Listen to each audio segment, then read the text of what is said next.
ভীষণভাবে অসুস্থ আমি। এই দেখো আমার প্রেসক্রিপশন, এই যে ওষুধ সব নেওয়া হয়েছে। এটা হলো টাইপিংটা, মানে এখন ট্যাবলেটে করে টাইপিং করেছে। ডাক্তার মিনারকালটি, কেষ্টপুর বাজার। আর দেখো এই যে ওষুধ দিয়েছে, সব কতগুলো ওষুধ, বহুত ওষুধ দিয়েছে।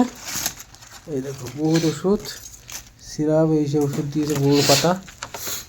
মারাত্মক অসুস্থ। এবার আমি খাইনি, সেই তো খেয়ে ওষুধ খেতে হবে বললো ডক্টর। দেখো আমি হলো রিস্ক খাবার খেতে পারবো না, তাই একেবার তো কিছু তো খাওয়াতে হবে। তাই বন্ধু এখন এই রাত 2টোর সময়, 1টা বেজে গেছে, 12টা 46, বেগুন কেটে ভেজে ভাত রান্না করে নিয়ে এসছে, আর শশা দিয়ে।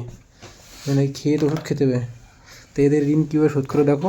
এই যে মন্তদা, বলি না মন্তদার বাড়ি হাঁটি খাওয়াই ছাড়ে না। আর উজ্জ্বল বন্ধু আমার বাইক চালিয়ে নিয়ে এসেছিলো, ও চলে গেছে। এই যে দেখো আমার নাম এখানে রমেশ ঘোষ। এই যে তা উজ্জ্বল বন্ধু আমাকে বাইক চালিয়ে নিয়ে এসেছিলো, মন্তদা পিছনে ধরে নিয়ে এসেছিলো। খুব মারাত্মক অসুস্থ ছিলাম।